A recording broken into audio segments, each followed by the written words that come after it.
This program is a work of fiction. The station, broadcast, and events are not real and do not depict any actual emergency. Created for entertainment purposes only. This is KQWL 1620 AM, Cold Harbor Emergency Relay Network, Tillamook County Perimeter, the Perimeter Broadcast. If you are hearing this transmission, emergency conditions are ongoing. By the time this broadcast ends, the coastline you grew up will not be where you left it, and the language coming out of every coordination desk on this coast will have stopped pretending otherwise. I want to begin before that. I want to begin at the first minute we noticed, when it was still small enough that a reasonable person could call a mistake. It is now 6:12 a.m. Pacific. At 5:58 this morning, the harbor pilot working the Garibaldi Channel called the desk to report that the water in the inlet had, in his words, gone the wrong way. He said he watched the tide line retreat past the low mark. It should have hit its slack and keep retreating. He said the boat he was standing on settled onto its keel in a way he had never felt before, not the slow list of an ebb, but straight downward drop, as if something under the hull had simply stopped holding it up. He estimated the water surface had fallen roughly 50 feet in under 10 minutes. He wanted to be very clear that he understood how that sounded. He wanted us to know he was not the only one seeing it. I want to be careful with that wording. A regional coastal coordination desk is calling what happened in the Garibaldi Channel an unverified tide gauge inconsistency. They are asking coastal residents to disregard uncorroborated reports of sudden water level change until instruments can be recalibrated. They have used the word isolated. They have used the word calibration. They have not, at this hour, used the word receding. But the reports are not isolated. That is why we are on the air early. In the last 11 minutes, we have received the same description from a dock worker on the Nehalem side, from a fisherman moored at Barview, and from a state highway maintenance crew that pulled off Highway 101 near the Bay City Overlook because they could no longer see the water where the water should have been. The fog is heavy this morning. The fog is normal. What is not normal is what the fog is now sitting on top of. One of the highway crew described looking down from the overlook and seeing wet, dark ground where the surf should have been breaking. He said the ground was steaming. He said it smelled like something opened. I am passing that along as received. I need to be careful with the word steaming. He may have meant mist. He may have meant vapor coming off exposed mud in the cold morning air. The desk is not treating steaming as literal until we can confirm.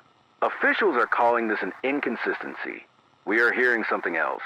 We are relaying both. It is now 6:19 a.m. KQWL has now received a verified operational report from a Coast Guard station on Tillamook Bay. I want to be precise about what that means. The station itself is not making a public statement.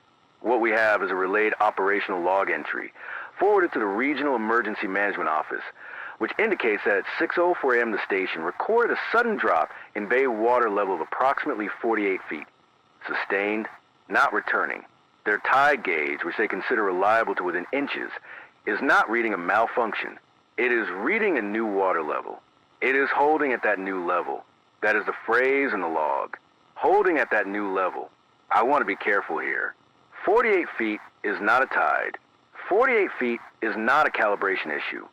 48 feet is a number that, in the language this desk has been trained to relay, does not belong in a morning bulletin. I am reading it to you because it has been verified by an operational log, not because I understand it. A caller from the Harbor District reports that the fishing fleet is on the mud. She described walking to the end of the public pier, which normally sits several feet above the waterline at low tide, and looking down at boats she has known by name for 20 years, all of them tipped on their sides, keels in the silt, mooring lines still attached to cleats that are now level with the pier deck.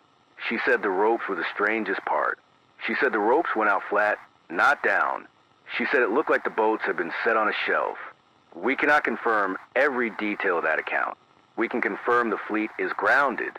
The harbor master, through the coordination desk, has requested that no one attempt to walk onto the exposed bay bottom. He used the phrase unstable substrate. He also used the phrase unknown depth of soft material. That is language a harbor master normally does not need. It is now 6:26 a.m. I am told the National Weather Service Marine Desk has issued a preliminary bulletin acknowledging what they are calling an unexplained regional water level anomaly along the northern Oregon coast. They are being extremely careful. They are not calling it a tsunami drawback. They are not calling it a seismic event. They are saying, and I am quoting the operational languages relayed, that current instrumentation does not support conventional explanation, and that further observation is required. That is the first time I have heard official language move in that direction this morning. That is not a small sentence. Current instrumentation does not support a conventional explanation. I am going to say that again, because I want the record of this broadcast to have it clean. Current instrumentation does not support a conventional explanation. That is a bulletin from a marine forecasting body that normally speaks in wave heights and small craft advisories. This morning, it is speaking in the language of something it cannot classify. We are waiting on the next coordination call. It is scheduled for the top of the hour. We are continuing to relay verified information. It is now 6:34 a.m. The top of the hour coordination call did not happen at the top of the hour. That in itself is worth noting. These calls run on a fixed schedule. They do not slip. When they slip, it is because the desks feeding into them are still gathering. I am told the call has been pushed to 6:45. I am told the delay is, quote, to allow additional gauge stations to report in. I am passing that along as received. In the meantime, we have received a verified institutional report from the operations desk at the port of Astoria, roughly 60 miles north of us. Their bar pilots are reporting the same phenomenon. The Columbia River bar, which is one of the most closely watched stretches of water on this coast, dropped in their measurement 46 feet between 6:01 and 6:09 a.m. Two container ships that were staged offshore waiting for the pilot boat are now, according to the operations desk, sitting on the bar. Sitting on the bar. Those are their words. Not aground in the usual sense. Sitting, as if the water had been drained out from under them and left them balanced. I want to be careful with that image, because I know how it lands. But the operations desk is not a caller. The operations desk is a room full of people whose job is to move ships safely across one of the most dangerous crossings in North America. They do not use the word sitting loosely. That removes the easy explanation. Whatever this is, it is not confined to Tillamook Bay. A caller near the Bay City overlook, the same overlook the highway crew pulled off it earlier, describes hearing what he called a low sound. He was careful with the word. He said it was not a rumble, not an engine, not surf. He said it was a pressure in his chest more than a sound in his ears, and that it started at the moment the water went. He said it has not stopped. He said if he holds his breath, he can still feel it. We cannot confirm the low sound. We have now had 3 separate callers from 3 separate locations along the Tillamook coast describe something similar. One called a hum. One called a wait. The third said it felt like standing next to a running transformer. Except everywhere, the same account is repeating. I am noting that. It is now 6:41 a.m. We have confirmed through a verified relay from the Regional Emergency Management Office that the water level in Tillamook Bay is not returning. I need to be precise about what that means. In the normal tidal cycle, even a severe drawback event, a tsunami precursor for example, is followed within minutes by return water. That is the physics of it. Water that leaves comes back. This water has not come back. It has been, at the moment I am speaking, 37 minutes since the initial drop, and the bay is still at the new level, holding. The coordination desk is calling this an ongoing anomaly. They have retired the word inconsistency. That language has changed in the last few minutes. I want to note that shift because on this station we track it. At 6:12 a.m., it was an inconsistency. At 6:26 a.m., it was an unexplained regional water level anomaly. At 6:41 a.m., it is an ongoing anomaly. In under 30 minutes, the qualifiers have moved from a problem with our instruments to a problem with our world. The word ongoing is doing work there. Ongoing means it is still happening. Ongoing means they expect more. I am told a state-level advisory is being drafted. I do not have the text of the advisory. I am told it will be released within the hour. The desk expects an updated figure on total displacement in the next coordination call. If the call happens, it is now 6:48 a.m. The 6:45 coordination call happened at 6:47. It ran 90 seconds. I am going to relay what came out of it, because the brevity is itself information. The Regional Coastal Coordination Desk, working with the National Weather Service Marine Desk, is now reporting, quote, a sustained negative water level event along the Oregon coast from Cape Blanco to the mouth of the Columbia, unquote. Sustained. Negative water level event. Those are the operative words. They are not saying tsunami.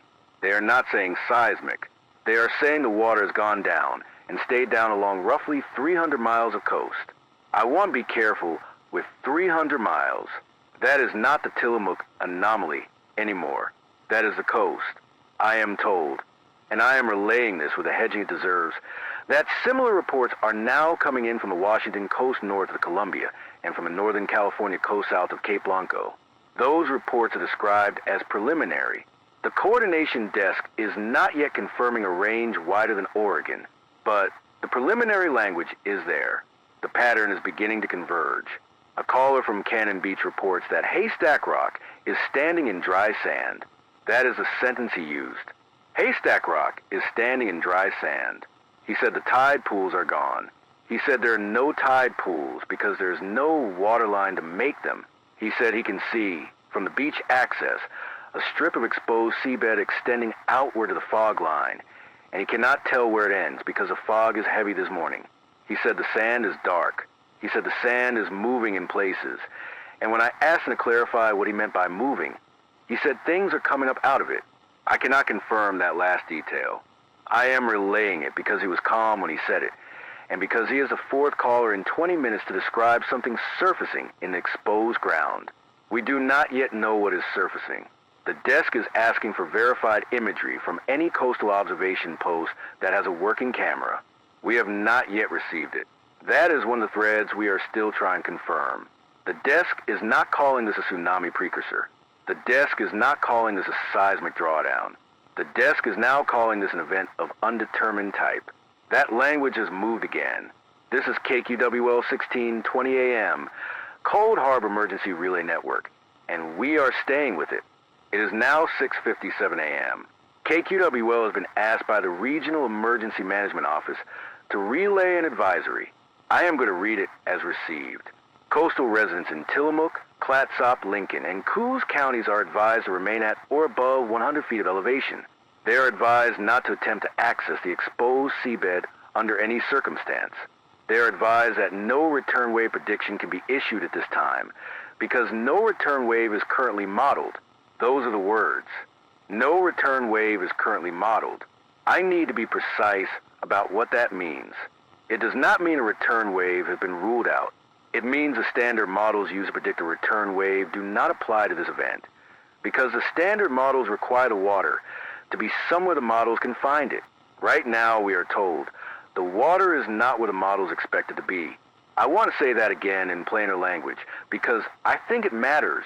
The water is not where it should be, and the agencies that track water for a living cannot tell us where it went. That is the situation at 6:57 AM. I am told the state-level advisory is now being pushed to civil alert channels. If your phone has not yet sounded, it is expected to sound within the next few minutes. I am told the alert will use the phrase unexplained coastal water displacement. That is another new phrase. That is the third change in official language this hour. A caller who identified himself only as a retired merchant mariner living in Wheeler wants us to know that he has been watching the bay through binoculars from his second-floor window since the drop, and that the exposed bottom is not flat. He described ridges. He described what he called soft columns of vapor, rising in vertical lines, straight up, not drifting with the wind. He said the vapor lines are spaced. He said they look, in his description, as if the ground were breathing on a schedule. We cannot confirm the schedule. We have not been able to confirm the vapor. We are asking any listener with an elevated vantage point and optical equipment to note the time and character of anything they observe, and call it in only if it is safe to do so from indoors. Do not go to the shoreline. That is the advisory. I am repeating it because it is going to be repeated a great deal today. Do not go to the shoreline. It is now 7:04 AM. We have our first verified institutional report from outside the coast. The regional utility desk that manages a coastal grid is reporting that seawater intake at the Boardman-linked cooling exchange at a coastal industrial facility has failed. I need to be careful here, because I do not want to name a specific plant in a way that suggests a specific danger. What I can say, as verified to the utility desk, is that at least 2 industrial facilities on the northern Oregon coast that rely on seawater intake for cooling have shut down primary intake at 6:52 a.m., citing, quote, absence of source water at intake depth. Absence of source water at intake depth. Those are the words. The pipes are dry. The facilities are on backup cooling protocols. That is a normal procedure. It is not a crisis at this moment. It is a fact I am relaying because it demonstrates the scale. Water has left not only the surface, but the subsurface intakes. That is not consistent with a tidal event. That is not consistent with a drawback. That is consistent with the water having gone somewhere, and not being available at the depths our infrastructure was designed to reach. I am told the utility desk has issued a Level 2 operational advisory to all coastal facilities dependent on seawater intake, from Northern California to Southern Alaska. Northern California to Southern Alaska, that is the range they are now planning for. That is not our region anymore. That is the western edge of the continent. A caller from Pacific City reports that a small aircraft flew over the exposed seabed just after 7 and returned to a private strip. The pilot, according to the caller, said he could not see open water from 1,000 feet up. He said he flew for approximately 4 minutes westward at cruise speed and did not encounter surf. 4 minutes at cruise speed is several miles of exposed seabed. We are asking for verified confirmation of that flight and its telemetry. We have not yet received it. That is another thread we are still trying to confirm. It is now 7:12 a.m. We have received a verified statement from a regional coordination desk to the effect that the water level condition is, and I am reading this carefully, persisting beyond the window in which conventional recovery would be expected. That is stage 2 language. That is a language of a problem that has not fixed itself and cannot be fixed locally. They have removed the word transient. They are no longer describing this as a drawback event. They are describing it as a persistent negative water condition of undetermined cause. I want to note that the word cause has now appeared. In the earlier bulletins, this was described in terms of instruments, in terms of measurement, in terms of anomaly. Cause is a different word. Cause implies the desks have accepted that something did this. That is a shift I am obligated to relay. The same statement contains a sentence that I am going to read exactly as I received it. There is currently no known mechanism by which surface seawater volume of this magnitude can be removed from a basin in the observed time frame. There is currently no known mechanism. I want that on the record of this broadcast. The coordination desk at 7:12 a.m. Pacific has said in an official statement that there is no known mechanism for what has occurred on the Oregon coast this morning. That removes the easy explanation. That removes the several easy explanations. We are staying with this as it develops. It is now 7:21 a.m. We have received a verified operational report from the Coastal Rail Desk. The freight line that runs a low grade between Astoria and Point South has suspended all coastal movement. The reason given, as relayed to the Regional Emergency Management Office, is not what I expected to hear. It is not flooding. It is not a track washout. The reason given is, quote, unstable atmospheric pressure at trackside sensor stations, unquote, unstable atmospheric pressure. I need to be precise about what that means. The pressure sensors along the coastal rail line are not designed to be dramatic instruments.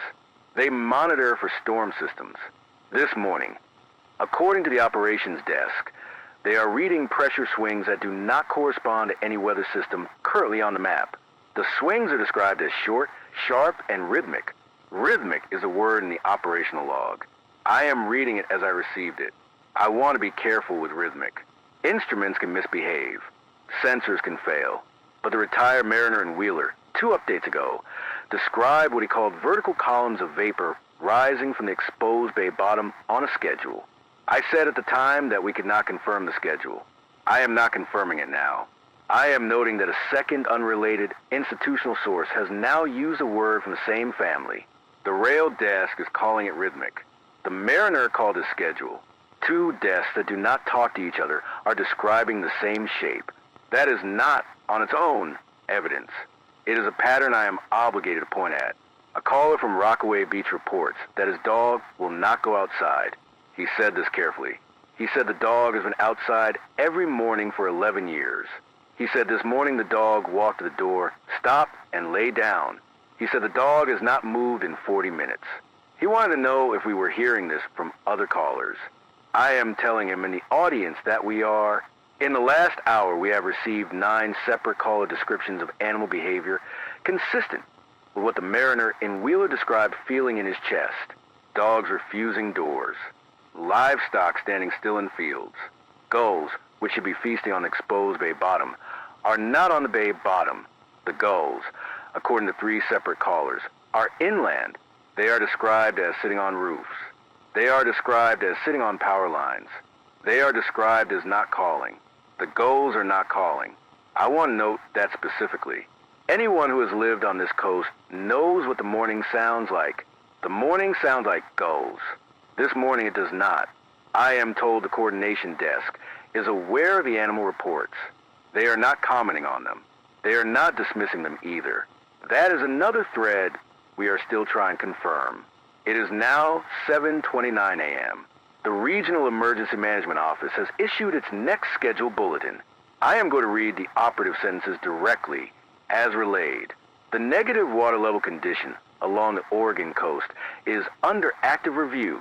Preliminary assessments indicate the condition is not consistent with tsunami mechanics, seismic drawdown, or known meteorological drivers. Contributing agencies are treating the event as unexplained pending further data.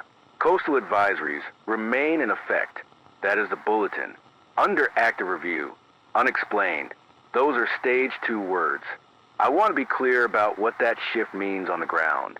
At 6:12 a.m., this was an isolated inconsistency in a single bay. At 7:29 a.m., it is an unexplained condition under active review across 300 miles of coastline. In 1 hour and 17 minutes, the official language has moved from a problem with instruments to a phenomenon without a name. That is the arc of this morning. I am watching it happen in the wording of the bulletins. A caller from Lincoln City wants us to know that the exposed seabed off Nelscott is not empty. She said she does not want to overstate what she is seeing because she knows how it sounds. She said she has been watching through a spotting scope from the balcony of a rental condo and that the seabed out to the fog line has objects on it. She was careful with the word objects. She said some of them are recognizable, kelp mounds, what she thinks is a small wreck, a lot of rock. She said some of them are not recognizable. She said there are what she called shapes that do not match anything she has ever seen on the beach. She would not describe them further. She said she would rather not. I am not going to press for more detail. I am relaying that she called. I am relaying that she was calm. I am relaying that the desk has asked her, and any other callers with elevation and optics, to note times and general character only. Do not attempt to reach the seabed. Do not attempt to photograph from below the advisory elevation. The advisory elevation is now 150 feet. That is up from 100 feet in the earlier bulletin. That has changed in the last few minutes. It is now 7:38 a.m. We are receiving verified reports from outside the Pacific Northwest. I am going to relay them with the hedging they deserve, because we are now moving into territory where the desk cannot independently verify every claim. What I can tell you is that a national level coordination desk, working across regional weather bodies, has confirmed that similar negative water level conditions are being observed along the Gulf of Alaska, along the northern coast of California down to Point Conception, and in preliminary reports along the coastline of Baja, California. That is roughly 2,000 miles of continuous North American Pacific coast. I want to be careful with 2,000 miles. That is not a regional event. That is not the Oregon coast. That is the western margin of an entire continent. I am relaying this because it has been verified through a national coordination channel and released to relay stations. I am not relaying it to alarm. I am relaying it because at 7:38 a.m. the scale of this thing has now been officially placed at Continental. The same coordination desk has also acknowledged, and I need to read this carefully, that preliminary reports are being received from the Sea of Japan. from the eastern coast of Australia and from the western coast of South America of comparable negative water level conditions. Preliminary. They are underlining that word. They are not confirming continental. They are not confirming global. They are saying the reports are being received, and they are asking regional bodies overseas to verify against local instrumentation. The pattern is converging.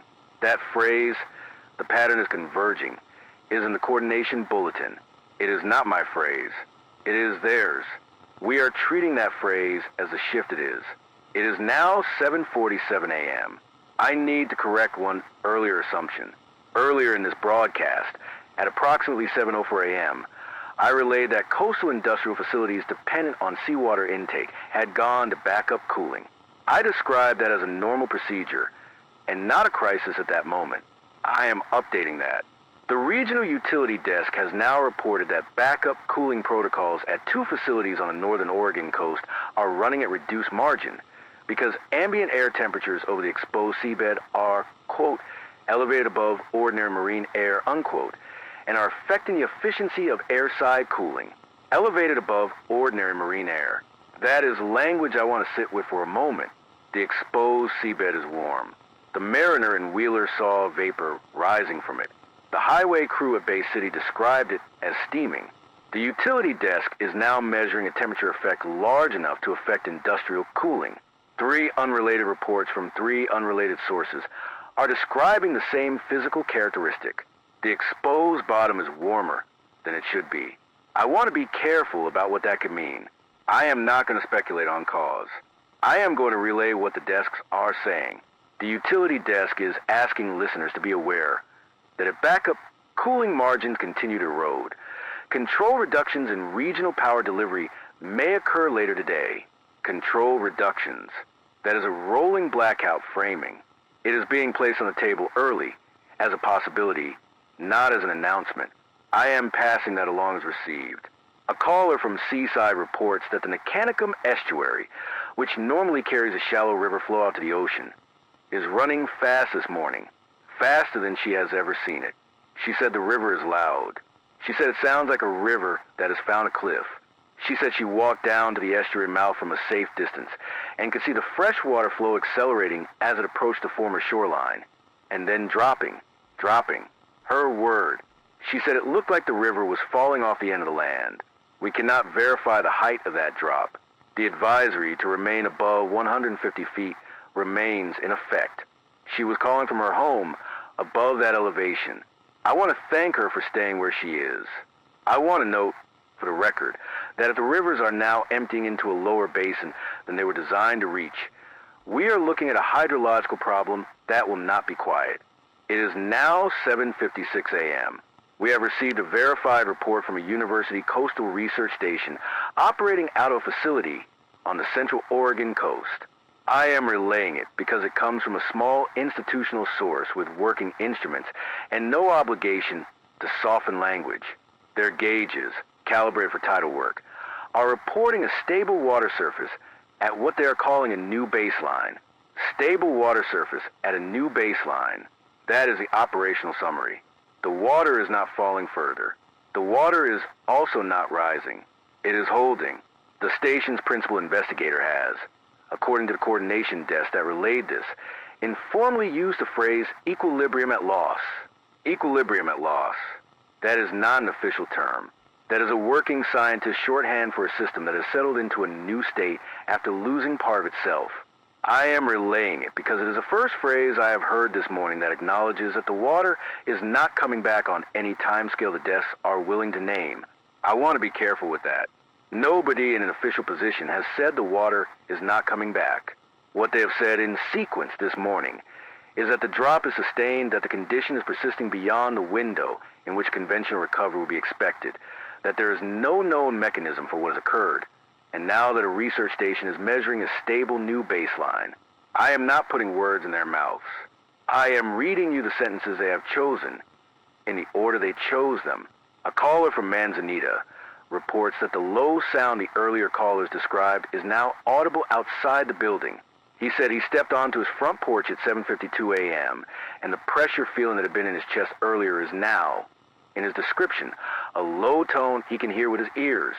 He said it is not loud. He said it is steady. He said if he had to compare it to anything, he would compare it to standing near a large ship's engine at idle, except the ship is nowhere, and the sound is everywhere, and it does not vary. We have now received 41 separate caller descriptions of a low, steady sound or pressure from listeners along the Oregon coast between Astoria and Coos Bay. That is not an isolated report. That is a pattern. The low sound is now the second phenomenon converging across the region. It is now 8:06 a.m. The National Coordination Desk has issued a joint statement with international marine forecasting bodies. I am reading it as relayed.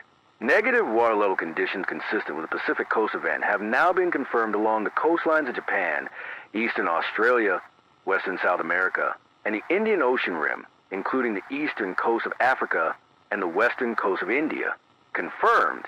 That word has moved. This is no longer preliminary. This is confirmed. The statement continues.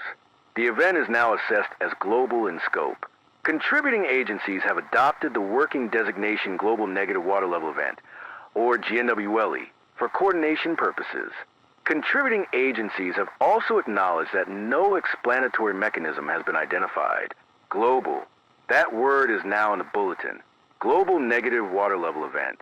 I want to read it back one more time, slowly, so the tape of this broadcast has it clean.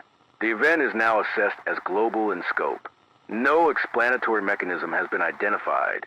That is where we are at 8:06 a.m. Pacific. The pattern has converged. It is no longer converging. It has finished. This is KQWL 1620 a.m., Cold Harbor Emergency Relay Network. We are staying with this. It is now 8:17 a.m. The state-level advisory has been reissued, and I want to walk through the changes carefully, because the changes are the story. The earlier advisory at 6:57 a.m. asked coastal residents to remain at or above 100 feet of elevation. That elevation was revised at 7:29 a.m. to 150 feet. As of 8:14 a.m., the advisory elevation has been revised again to 300 feet. 300 feet. I want to note that on this coast, 300 feet of elevation puts a great many people inland of where they woke up this morning. The advisory does not include an evacuation order. It includes what the coordination desk is calling a strong preference for movement to higher ground. I am reading the operative sentence directly. Coastal residents in affected counties are strongly encouraged to move to or remain at elevations of 300 feet or greater until further notice. Until further notice. That is a phrase that used to mean hours. This morning, I do not know what it means. The advisory also includes new language. It states, quote, "Do not approach any newly exposed shoreline or seabed under any circumstance. Do not attempt to recover vessels, personal property, or wildlife from exposed areas. Exposed areas may contain unstable substrate, unfamiliar biological material, and thermal irregularity," unquote. Thermal irregularity. That is the first time an official advisory has acknowledged the heat. I have been relaying caller reports about it for 2 hours. It is now in the advisory. A caller from Nettitz reports that the exposed floor of Nettitz Bay is not quiet. He said he can see, from a bluff, movement on the exposed ground. He was careful. He said he did not mean waves. He said he did not mean wind. He said there is movement in the exposed silt itself in slow patches, as if something is shifting just under surface. He said it is not everywhere. He said it is in specific locations, and the locations do not move, but the material at those locations does. He said he counted 7 such patches within his line of sight.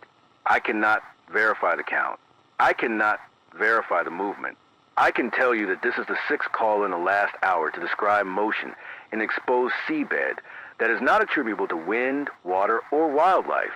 The desk is asking once again for any verified imagery from any coastal observation post with a working camera at safe elevation. We have been asking for 2 hours. We have not yet received it.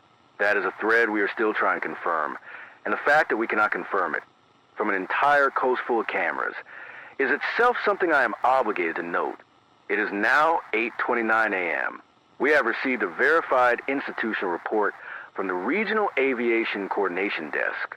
A commercial flight departing a Pacific Coastal Airport at 8:11 a.m. this morning has reported to air traffic control that its outbound climb passed over what the flight crew described as, quote, a coastline that is no longer where the charts place it, unquote.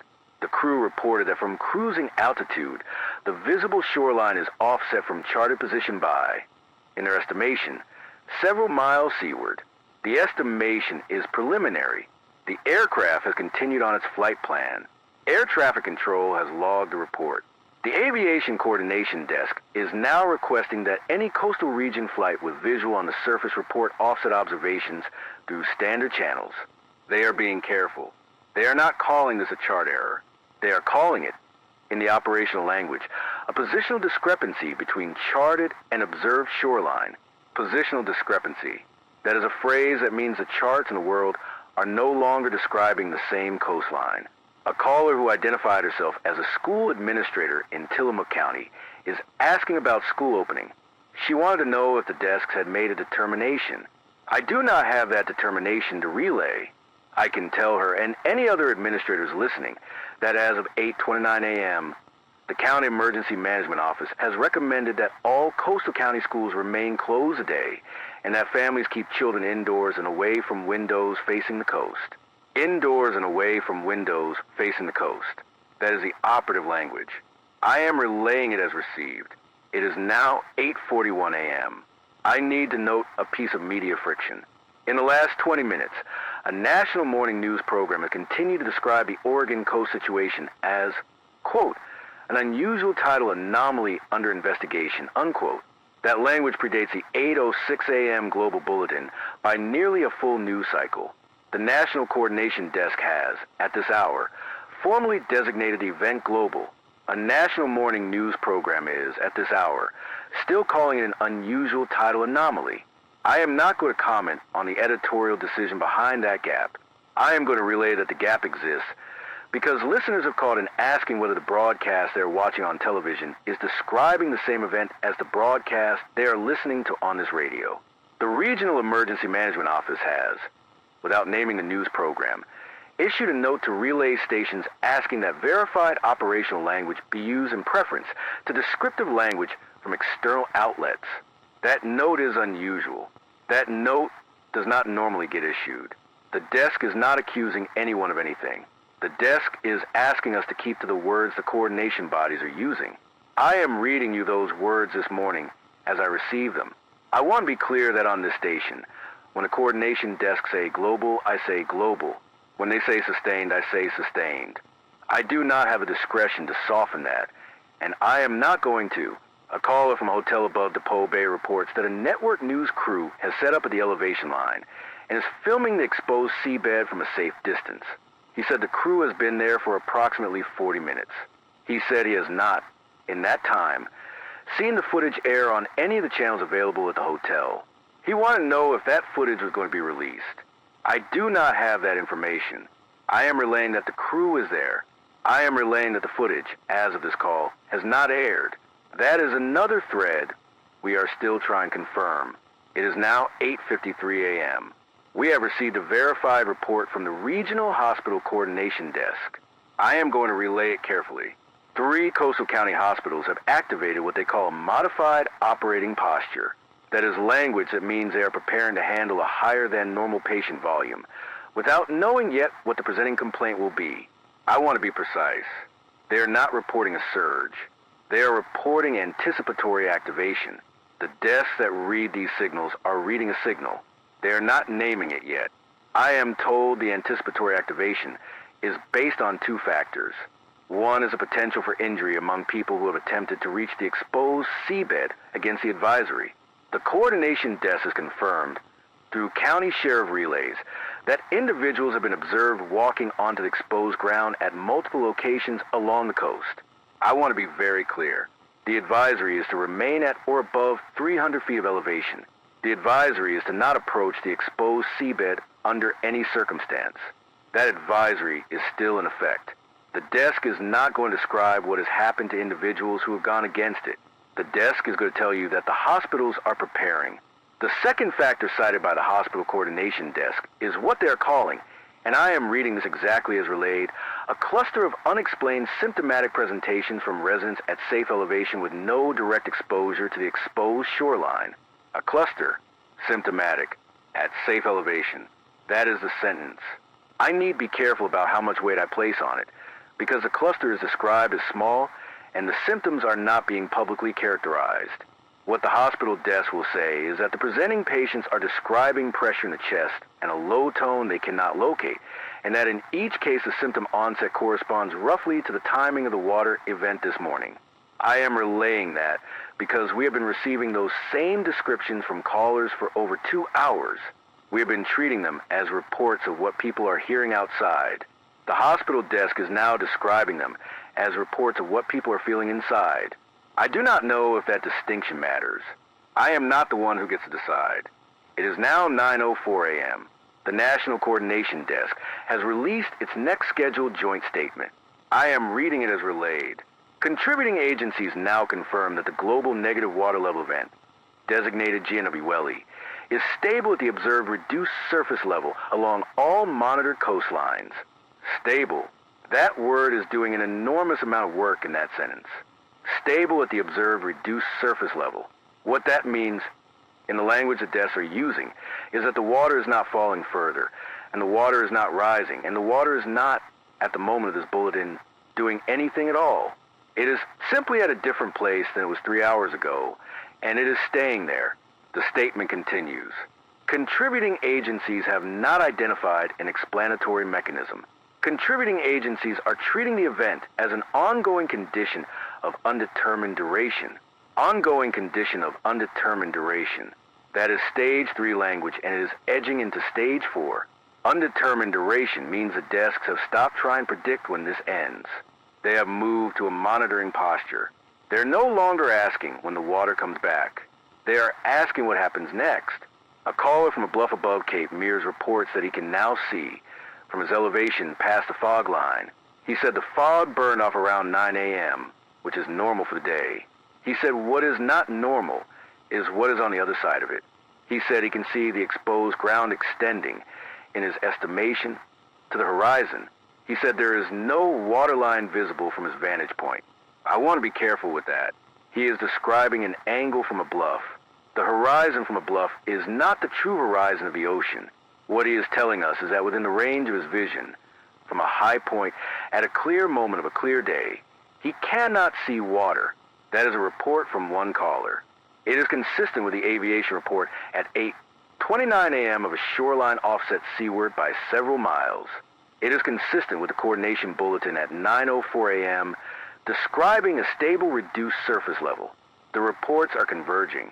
The desk has just been informed that a coastal observation post at a lighthouse on the northern Oregon coast has gone silent on its scheduled 9 a.m. status check.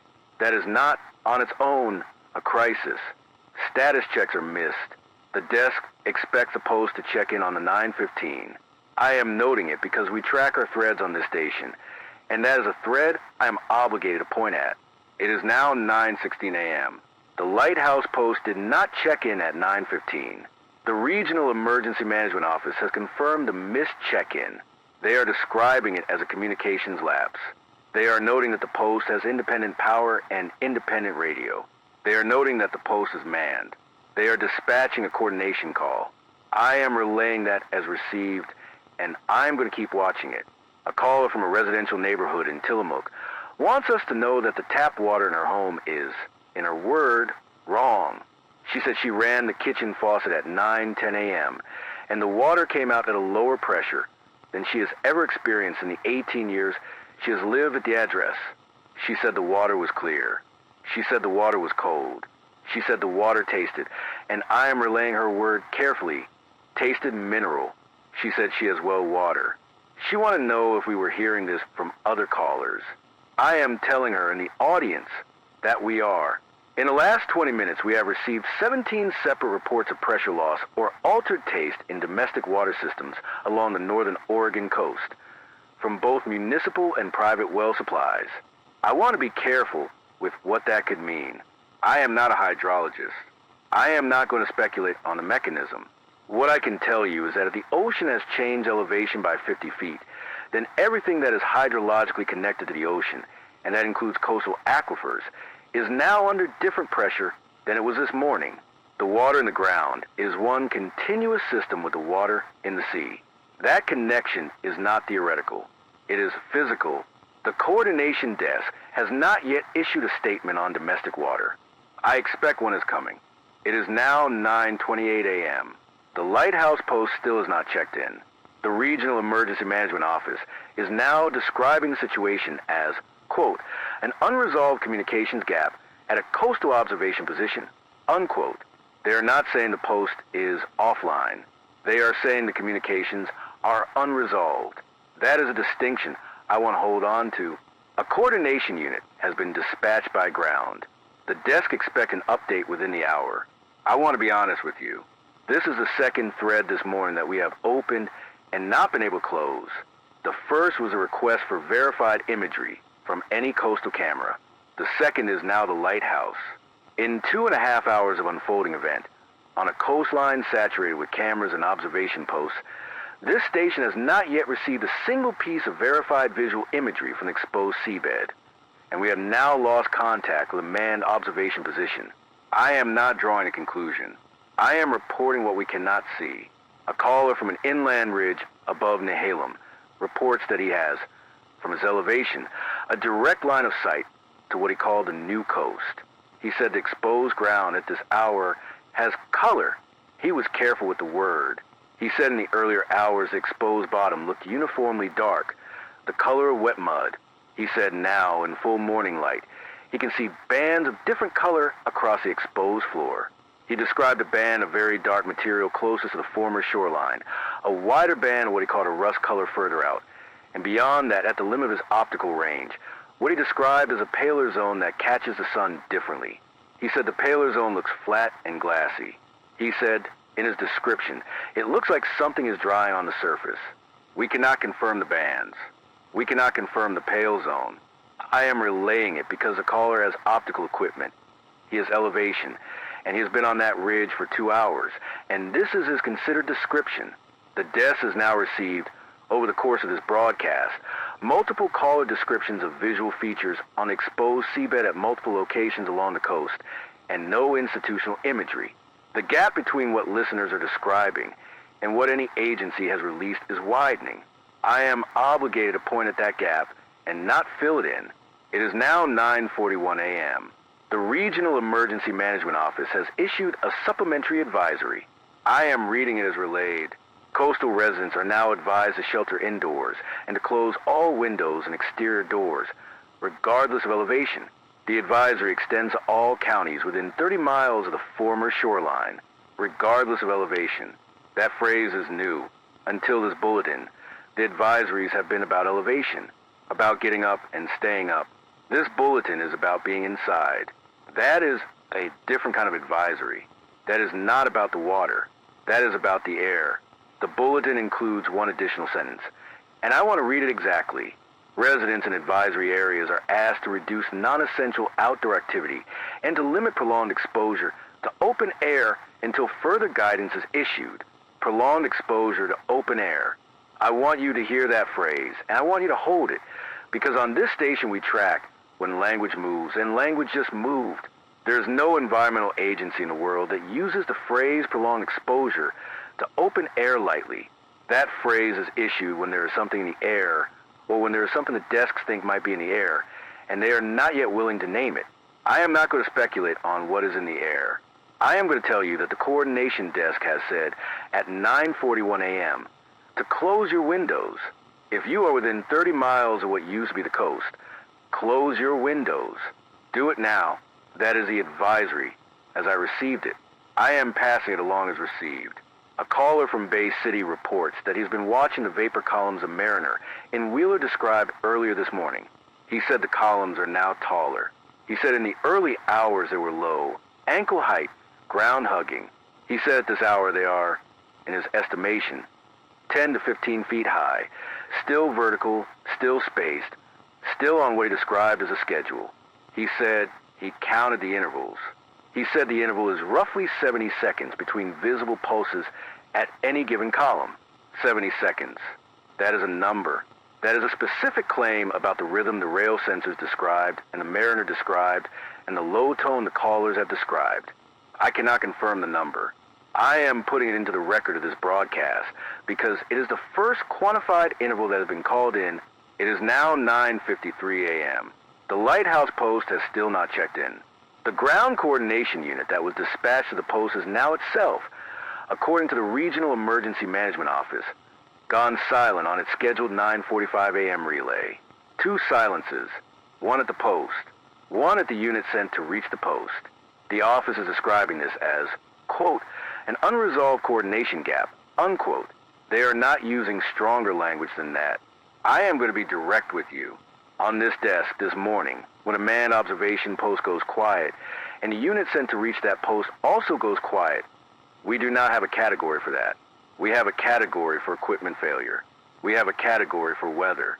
We have a category for a bad radio. We do not have a category for 2 silences in a row along a road that has not been reported closed. The desk has not made an announcement about the coordination gap.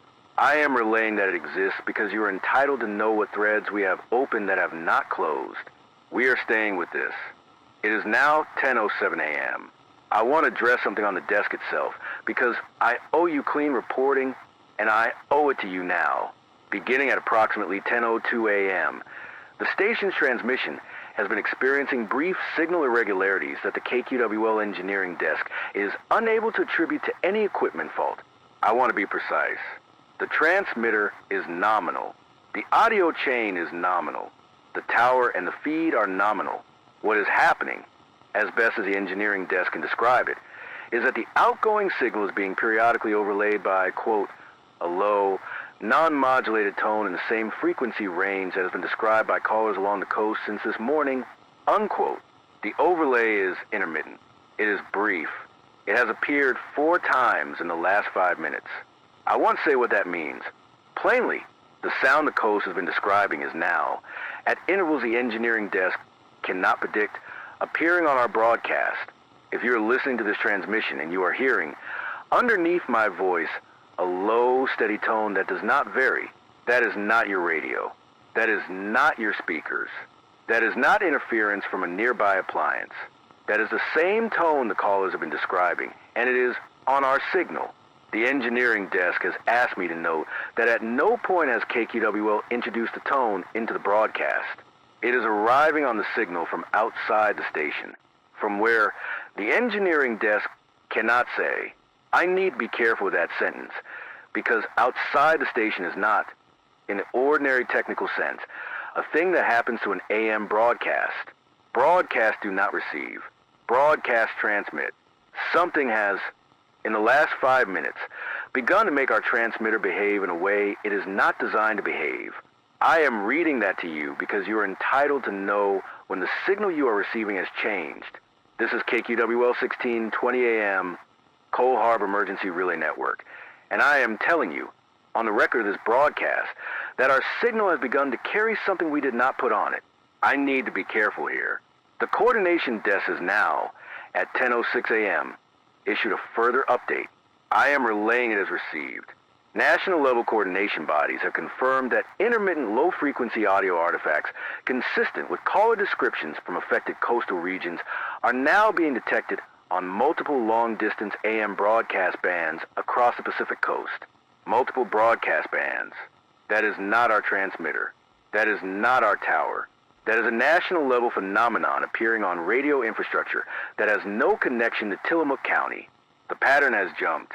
The pattern that was in the water this morning, and then in the air, and then in the chest of listeners, is now on the broadcast bands. Officials are not calling it harmful. Officials are also not calling it harmless. Their language, as relayed, is that the phenomenon is under active monitoring, and that broadcast operators should continue transmission on standard protocols. That is stage 4 language. That is a language of an event that has begun to act without a source we can locate, and to touch systems that were not, this morning, considered part of it. A caller from Garibaldi reports that his car radio, tuned to KQWL, is picking up the tone, and that when he switches to other stations across the AM band, the tone is present on some of them and not on others. But on the ones where it's present, It is present at the same frequency and the same volume. Same frequency, same volume, across unrelated broadcast towers. I am not able to verify his tuning method. I am relaying what he described because it is consistent with what the coordination desk has just confirmed at 10:06 a.m. We have not lost the broadcast. I want to say that clearly. As long as I am talking, we are on the air. If the tone increases, if the signal becomes intermittent, if the station goes off and comes back, we will come back to the same protocol, and we will keep relaying verified information for as long as we can. The engineering desk has redundant power. The engineering desk has redundant transmitters. We are prepared to continue.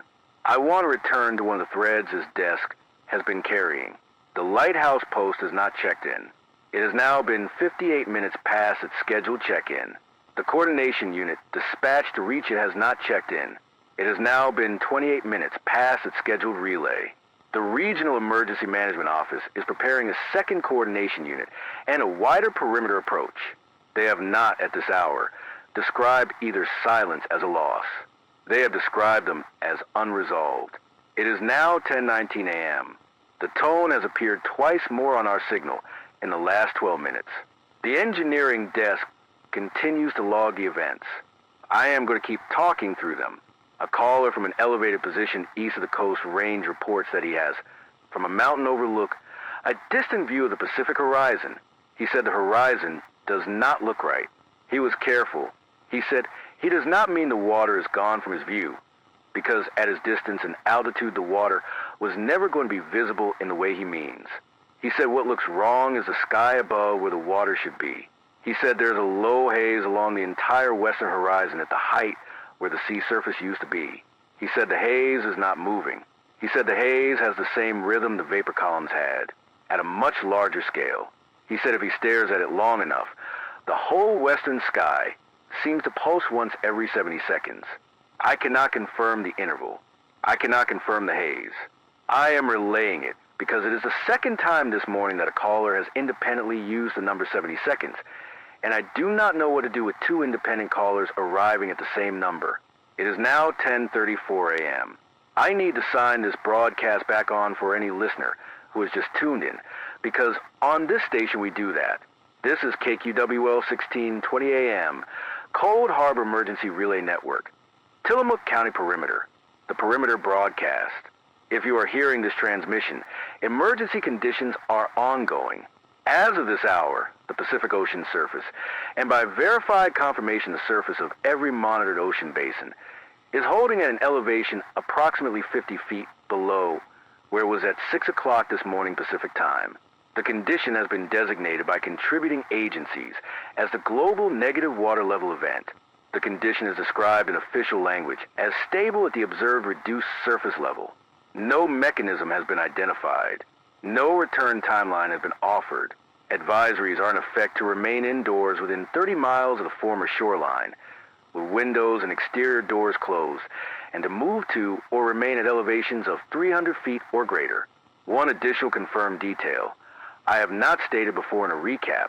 2 coastal observation contacts, a lighthouse post, and a coordination unit sent to reach it have not checked in this morning. I am putting that in the recap because it belongs there now. The National Coordination Desk has, in the last 20 minutes, issued what it is calling an operational reclassification of the event. I am reading the operative sentence exactly as relayed. The Global Negative Water Level Event is to be treated by all contributing agencies as an ongoing condition of undetermined duration, and planning is to proceed under the assumption that the pre-event surface level may not return within any model recovery window.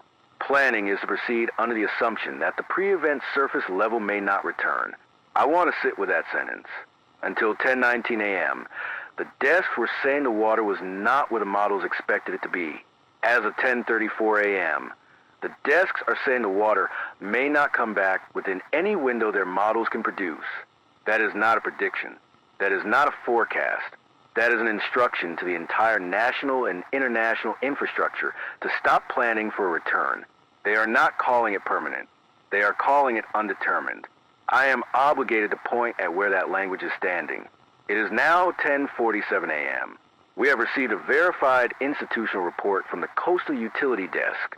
Controlled reductions in regional power delivery, which were placed on the table earlier this morning as a possibility, are now being implemented on a rolling basis along the Pacific coast.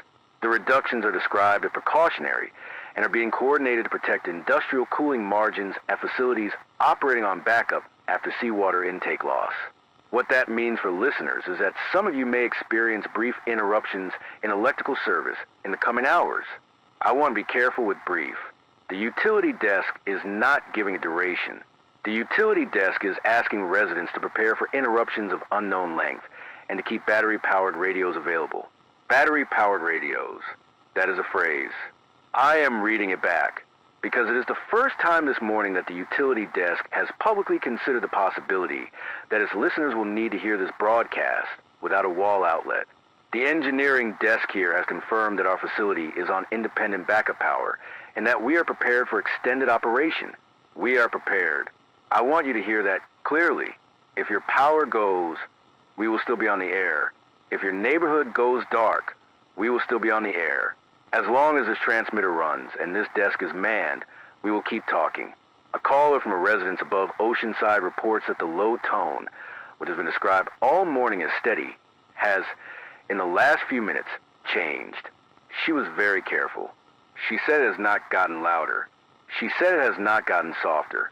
She said it has begun to, and I am relaying her word exactly. Layer. She said underneath the steady tone she had been listening to for hours, she can now hear a second tone, at a different pitch, arriving on the same rhythm. She said the second tone is fainter. She said the second tone is on the 70-second interval. The same interval callers have been describing since roughly 9:41 a.m. She said the two tones together feel, in her description, like two voices in the same room. We cannot verify the second tone from studio instrumentation at this moment. The engineering desk is listening. I am going to keep noting it as callers describe it. It is now 11:02 a.m.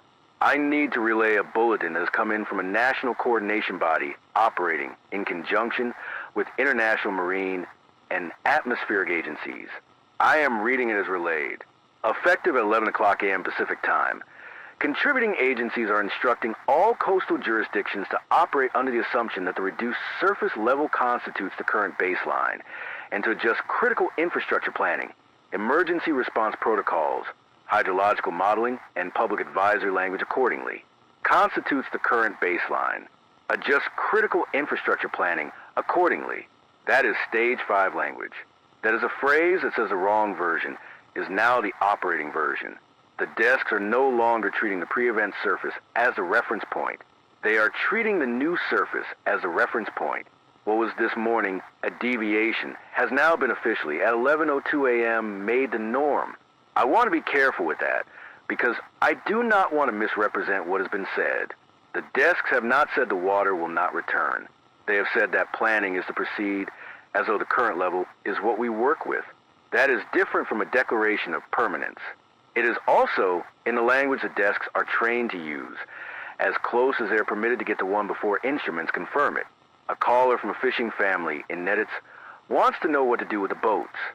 She was calm about it.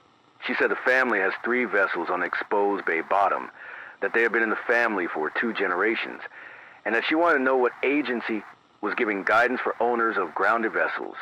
I do not have that guidance to give her. I do not have that guidance to give anyone. The coordination desk has not addressed vessel recovery. The advisory is still to remain above the elevation line and out of the exposed areas. The boats are where they are. I am sorry that I do not have a better answer for her at this hour. It is now 11:29 a.m. We have received a verified operational note from a regional seismic monitoring network. I am going to relay it carefully because the terminology is technical and I do not want to overstate it. The network operates a distributed array of ground motion sensors across the Pacific Northwest, calibrated primarily for earthquake detection, beginning at approximately 6:04 a.m. this morning. The array has been logging what the operational note describes as, quote, a low-amplitude periodic ground signal at a fixed interval, unquote, fixed interval. The note specifies the interval as, and I am reading exactly, 70 seconds plus or minus 1 second. Sustained across all coastal-facing array nodes for the duration of the event, 70 seconds. I want that on the record of this broadcast.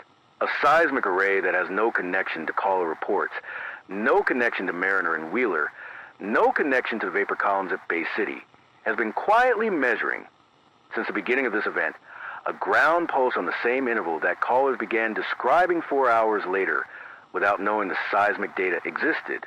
3 unrelated observation systems have now independently produced a number 70, the seismic array, the listeners, the engineering desk here. The operational note is careful about what it is not saying. It is not calling the ground pulse an earthquake. It is not calling it a tremor. It is not calling it a mechanical vibration. It is calling it, in the phrase used in the note, a signal of undetermined origin propagating through the coastal crust at fixed interval. Undetermined origin, fixed interval. That is the language. I am relaying it as received. I want to be honest about what a sentence like that does to a desk like this one. When a seismic network, which is designed to catch earthquakes and does not usually have opinions, uses the phrase signal of undetermined origin, the desk that receives that phrase is obligated to take it seriously. I am taking it seriously. I am relaying it to you. It is now 12:14 p.m. The Regional Emergency Management Office has issued a midday advisory update. I am reading the operative sentences. Standing advisories to remain indoors within 30 miles of the former shoreline, with windows and exterior doors closed, remain in effect. Standing advisories to remain at or above 300 feet of elevation remain in effect. Contributing agencies have added the following. Residents in the advisory zone are asked to minimize use of long-distance AM and shortwave radio equipment for non-emergency purposes at this time, pending assessment of the low-frequency audio phenomenon reported on regional broadcast bands. I want to walk through what that means. The coordination desks are not asking us to stop broadcasting. They are asking listeners to reduce recreational and non-essential radio use. That is a request I have not heard the desks make in the 14 years I have been reading their bulletins. Radios have always been treated as neutral. They are not neutral this hour. The advisory is treating the broadcast bands themselves as something to be careful with. The utility desk has followed the advisory update with an operational bulletin of its own. The rolling reductions in regional power delivery that began at 10:47 a.m. are being extended to include, in the phrase used in the bulletin, all non-essential coastal loads. Non-essential coastal loads. That is language that means most of the lights along the coast are going to be off in the next several hours on a rotating schedule until further notice. The utility desk is asking residents to prepare accordingly. I am relaying that as received. A caller from Bay City wants us to know that the vapor columns he was watching earlier this morning have, in his description, changed color. He said in the early hours they were white. The color is steam. He said at midday they have a faint yellow cast at their base, transitioning to white as they rise. He said the yellow is not intense. He said it is at the edge of what he can see. He said he would not have called it in if he were not certain. I cannot confirm the color. I am noting it because it is the first time a caller has described a color change in the vapor phenomenon, and because he made the call from indoors with the windows closed for the standing advisory. It is now 1:07 p.m. I need to note a further piece of media friction. The national morning news program that was at 8:41 a.m., still calling this an unusual title anomaly, has at midday changed its editorial language. The program is now, according to callers who have their televisions on, describing the situation as a, quote, developing global marine event under agency review, unquote, global marine event under agency review. That language is closer to the coordination desk bulletins than it was this morning, but it is still not the language the coordination desks are using. The coordination desks are using Stage 5 language. The program is using Late Stage 2 language. The gap is closing, but it is still a gap. I do not raise this to criticize an editorial decision. I am not in a position to evaluate. I raise it because listeners are calling in to ask which language is correct. The answer this desk can give is that we relay the coordination desk bulletins verbatim, and that the coordination desks at 11:02 a.m. Pacific made the reduced surface level the operational baseline of the world's oceans for planning purposes. That is the language of record. That is what this station is reading. A caller from a coastal county sheriff's dispatch relay wants us to know that ground movement in and out of the standing advisory zone is being restricted at midday. He said the sheriff's office is not calling a closure. He said the sheriff's office is calling it, in the operational language, a coordinated access limitation on non-essential travel toward the former shoreline. He said checkpoints are up on Highway 101 at 3 intersections he named and on 2 of the inland crossroutes. He wanted the audience to know that residents attempting to reach the coast from inland will be turned back. He wanted the audience to know that the checkpoints are calm. He wanted the audience to know that they exist. I am relaying that as received. The checkpoints are, in effect, the perimeter. The Cold Harbor Emergency Relay Network is named for a perimeter that has, until this morning, been a coordination concept. As of 1:07 p.m., that perimeter is physical. It is on Highway 101. This is KQWL 1620 AM, Cold Harbor Emergency Relay Network. And the network has a perimeter today that it did not have yesterday. It is now 2:02 p.m. The Regional Emergency Management Office has issued a further bulletin, and I want to relay it carefully because it addresses the verification bottleneck this desk has been noting for hours. I am reading the operative sentences. Contributing agencies acknowledge that no institutional visual imagery of the exposed seabed has been released at this time. Contributing agencies further acknowledge that multiple attempted imaging efforts, including scheduled aerial reconnaissance from coordination-related flights and ground-based optical documentation from designated observation posts, have not produced usable imagery. Attempted imaging efforts have not produced usable imagery. Contributing agencies are treating the imaging gap as an active operational concern. I want to sit with that. From 6:12 a.m. this morning until 2:02 p.m. this afternoon, on a coastline saturated with cameras, drones, aircraft, satellites, and observation posts, the coordinated response infrastructure has not produced a single verified image of ground that used to be under the sea. The desks are now formally acknowledging that. They are calling it an operational concern. They are not calling it a mystery. They are also not explaining it. The bulletin does not describe what happens to imaging efforts. The bulletin only says the efforts have not produced usable imagery. I am obligated to point at that. I am not going to fill it in. This desk has been noting the imaging gap since 8:17 a.m. As of 2:02 p.m., the coordination desks are noting it too. A caller from a private boatyard on the Nehalem River wants us to know that upstream freshwater levels are dropping. He said the river gauge at the yard has fallen approximately 2 feet since morning. He said the drop is not tidal. He said the drop is steady. He said the river is running out into a basin that has more room than it used to have, and that from his position on the yard, he can watch the freshwater surface lowering as the coast drains. He wanted the coordination desk to know. I am relaying that the coordination desk has not, at this hour, issued a statement on upstream freshwater response. He is not the first caller today to describe upstream freshwater loss. The hydrological problem that was mentioned this morning as a possibility is now, at midday, something we are hearing from multiple upstream positions. It is now 2:41 p.m.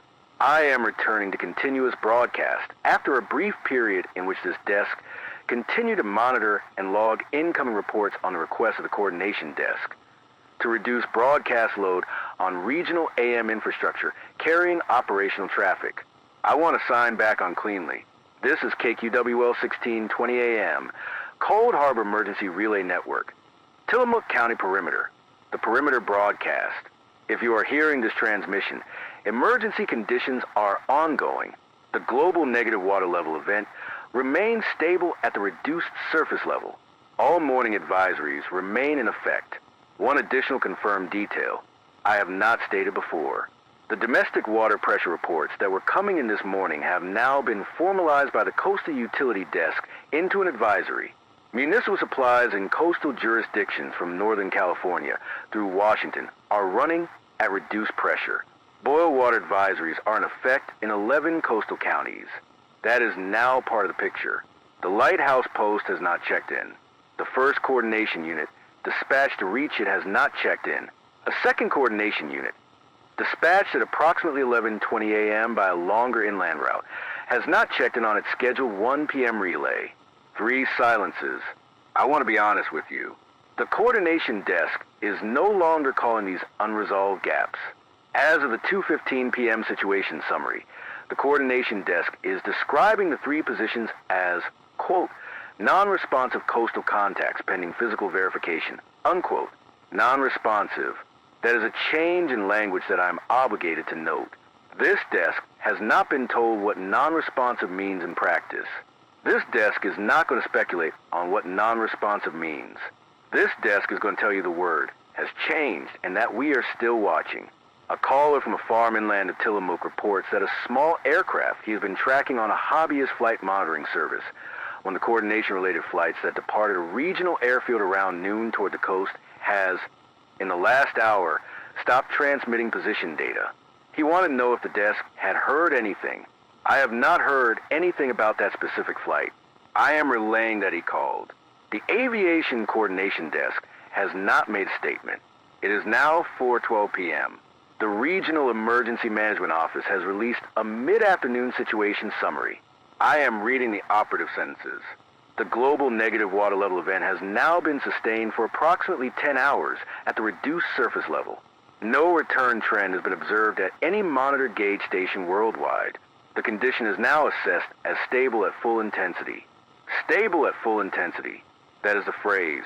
That is the phrase this desk has been waiting to hear, because it is a phrase the coordination bodies use when they have concluded, without saying so, that a condition has finished changing and will not resolve on its own. The summary continues. Contributing agencies are transitioning from event response posture to sustained monitoring posture. Public advisories are being converted from time-limited to standing status. Standing status. That means the advisories no longer have an expected end.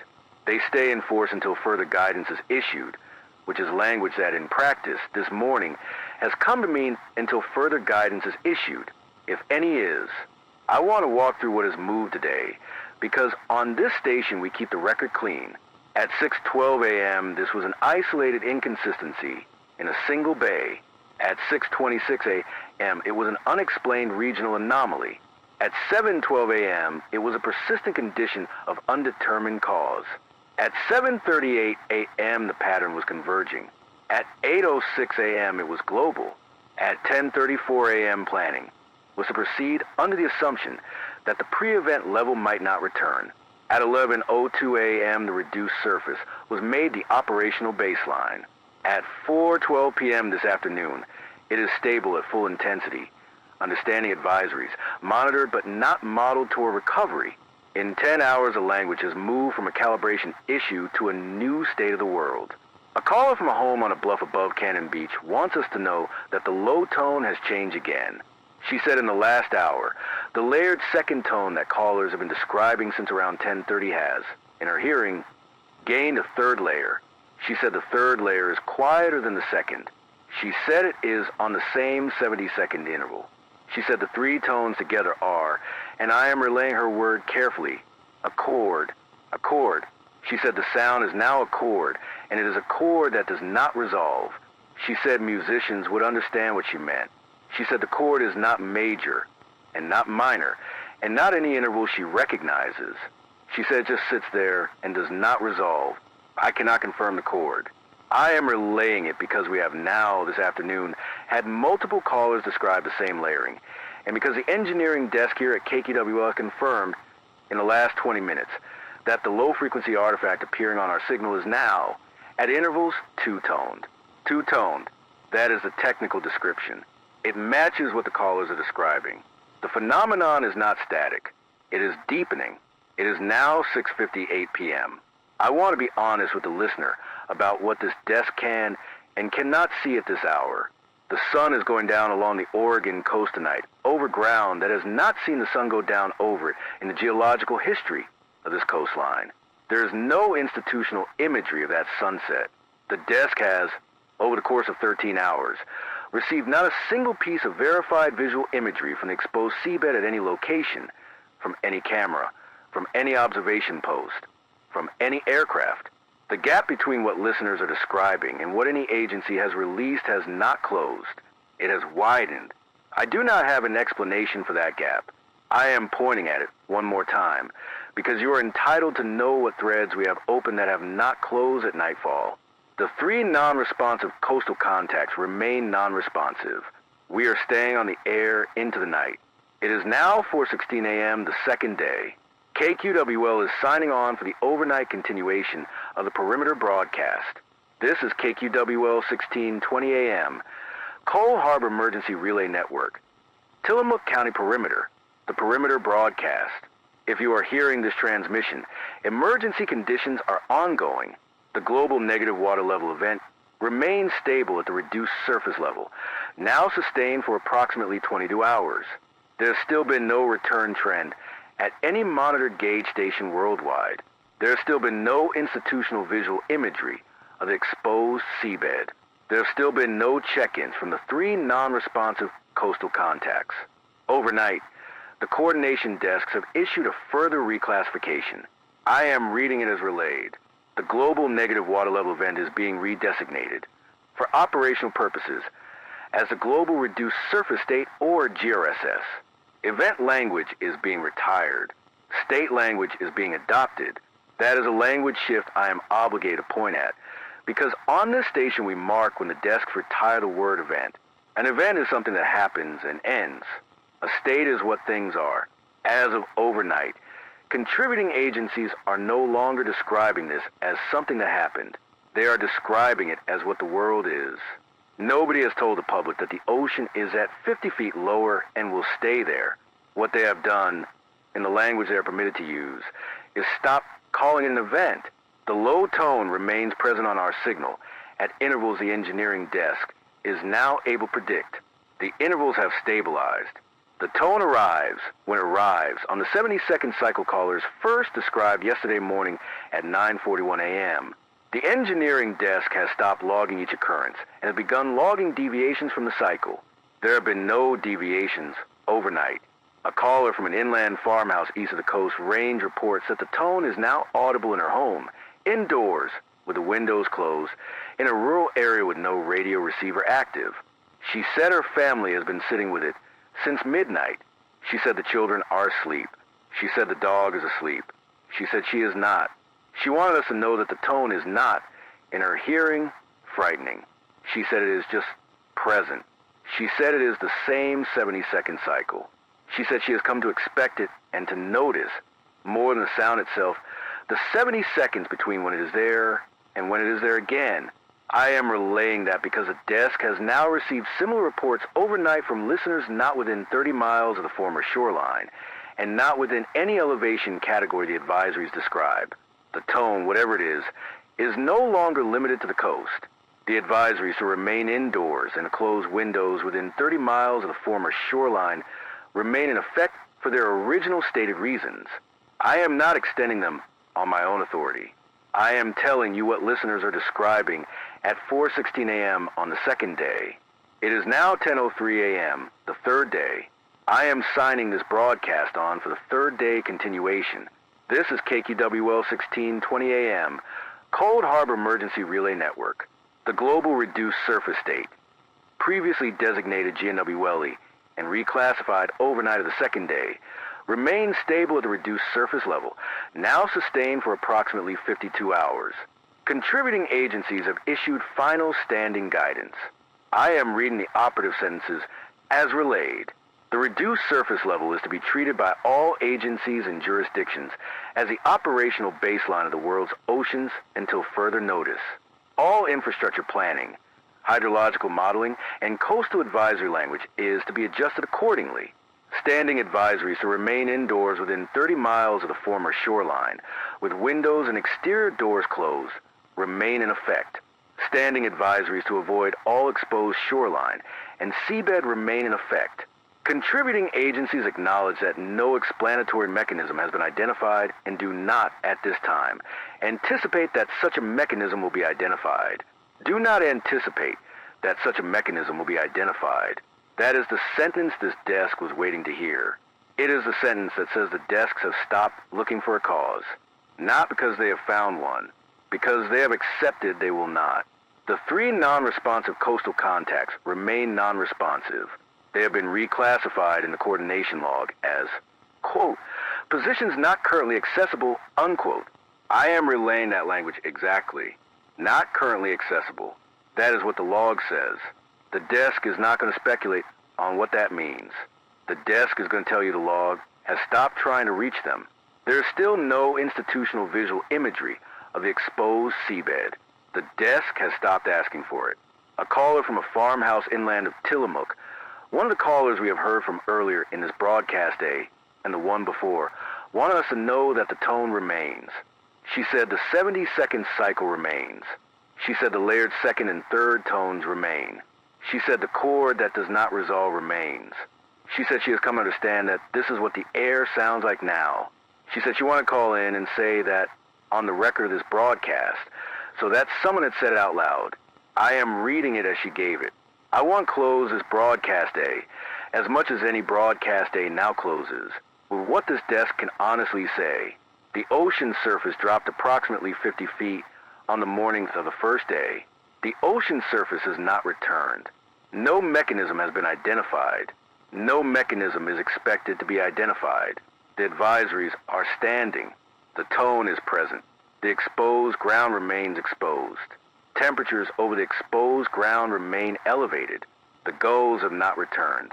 The 3 positions on the coast that stopped answering on the first day have not started answering. The world's oceans are at a new baseline, and the coordination desks are planning around it. This station will remain on the air.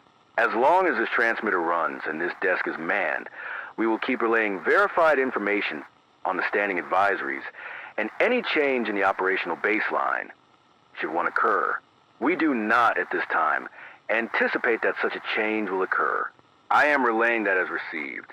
Remain indoors within the advisory range. Do not approach the exposed shoreline. Remain within the perimeter. This is KQWL 1620 AM, Cold Harbor Emergency Relay Network.